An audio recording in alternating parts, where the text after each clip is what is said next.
Hello everyone, मैं हूं doctor Anurag Agarwal, working as director orthopaedics and joint replacement at Marengo Asia hospital Faridabad. आज हम robotic knee replacement के बारे में डिस्कस करेंगे। रोबोटिक नी रिप्लेसमेंट क्या होता है, क्या इसके बेनिफिट्स होते हैं, आपको ये सर्जरी करानी चाहिए कि नहीं करानी चाहिए, क्या ये सर्जरी सेफ़ है और किस किस तरीके के रोबोट्स आते हैं। सबसे पहले हम आते हैं कि कैसे ये सर्जरी होती है। रोबोटिक नी रिप्लेसमेंट के अंदर सबसे पहले पेशेंट का सीटी स्कैन किया जाता है। सीटी स्कैन से हम पेशेंट का सारी प्लानिंग कर लेते हैं, जैसे अलाइनमेंट कैसा होगा, बोनी रिसेक्शंस कैसे होंगे पेशेंट्स के, इम्प्लांट पोजीशन, इम्प्लांट साइज, सारी चीज़ें पहले से डिसाइड कर लेते हैं। उसके बाद फिर सर्जरी स्टार्ट करते हैं। सर्जरी स्टार्ट होने के बाद, नी ओपन होने के बाद हम सारे पॉइंट्स को रजिस्टर कर लेते हैं बोन के ऊपर, जो रोबोट से कैलिब्रेट हो जाते हैं। उसके बाद फिर रोबोट्स को अटैच करा जाता है। फिर वो सारे बोनी रिसेक्शंस रहते हैं।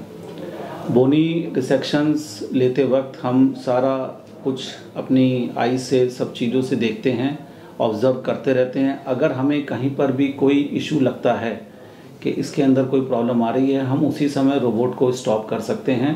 हम सारी चीज़ें सुपरवाइज़ कर सकते हैं उसकी। उसके बाद सारे बोनी रिसेक्शंस होने के बाद फिर हम गैप बैलेंसिंग करते हैं।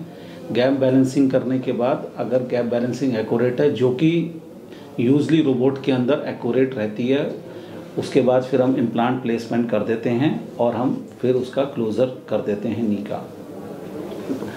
यूजली रोबोटिक सर्जरीज़ के अंदर सर्जरी के बाद काफ़ी कम पेन होता है, बिकॉज हमें सर्जरी करते वक्त काफ़ी मिनिमल कट लेते हैं हम। उसके अंदर सॉफ्ट टिश्यू डिसेक्शन काफ़ी कम है। बोनी रिसेक्शन भी हमने देखा है कि as compare to conventional technique bony resection भी काफ़ी कम रहता है। और अलाइनमेंट ज़्यादा अच्छा होने की वजह से, इम्प्लांट पोजीशन ज़्यादा अच्छे होने की वजह से पेन रिकवरी में काफ़ी कम होता है। रिकवरी बहुत फास्ट होती है। यूजुअल जो कन्वेंशनल मेथड से रिकवरी हमारी 6 to 8 वीक्स में होती थी, इसके अंदर रिकवरी हमारी 3 to 4 वीक्स के अंदर हो जाती है। बहुत ज़्यादा फिजियोथेरेपी की ज़रूरत भी नहीं पड़ती। ऑलमोस्ट आप खुद भी फिजियोथेरेपी काफ़ी कुछ अपने आप कर सकते हैं और रिकवर हो सकते हैं। तो इसके अंदर हमारा जो सर्जरी है काफ़ी एक्यूरेट है और काफ़ी ज़्यादा प्रिसाइज है हमारी सर्जरी। और सर्जरी के बाद हम सारी एक्टिविटीज़ कर सकते हैं, जैसे कि 2-3 हफ्ते में हम अपना किचन का काम कर सकते हैं, हम पार्क घूमने जा सकते हैं। इवन कुछ लोग जो स्विमिंग करते हैं वो स्विमिंग के लिए भी जा सकते हैं, और किसी भी एक्टिविटीज़ के लिए रेस्ट्रिक्शन नहीं होता।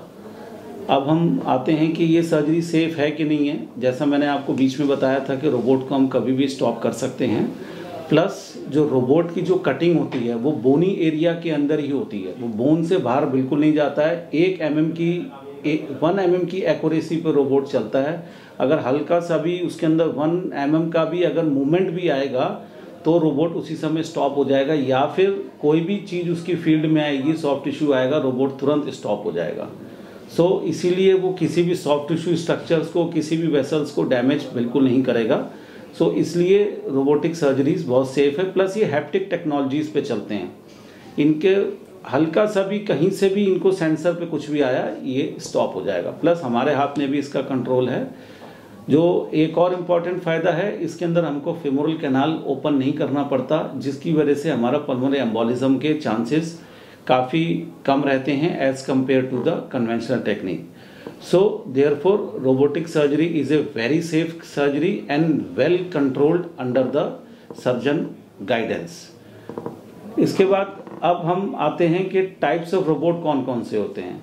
मेनली 3 टाइप्स के रोबोट होते हैं। पैसिव रोबोट होते हैं। पैसिव वाले हमारे साथ साथ काम करते हैं, उसके अंदर पहले से प्री प्लानिंग नहीं होती, कोई सीटी स्कैन नहीं करना होता उसके अंदर, और वो साथ साथ में हमारे काम करेगा, साथ में हमको उसी समय गाइड करेगा। सेकंड होते हैं semi active robot. Semi active robot के अंदर पहले सीटी स्कैन करते हैं, सारी प्लानिंग करते हैं। उसके बाद सेमी एक्टिव रोबोट के अंदर आर्म को हमको लेके जाना पड़ता है फील्ड के अंदर, और उसको हमको कट लेने पड़ते हैं, जो कि अब हमारे हाथ में है, तो हमारे हाथ में मूवमेंट होने के चांसेस काफ़ी होते हैं, तो इसलिए बहुत प्रिसाइज नहीं हो पाते।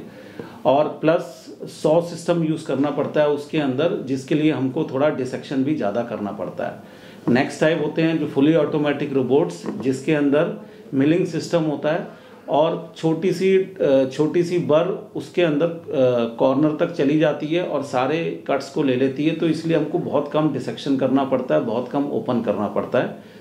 सो इसीलिए फुली एक्टिव रोबोट्स के अंदर काफ़ी कम पेन होता है, काफ़ी कम ब्लड लॉस है और रिकवरी बहुत ज़्यादा फास्ट होती है। और इसी फुली एक्टिव रोबोट्स ही हम यूज़ करते हैं यहाँ पर क्यूबिस सिस्टम का।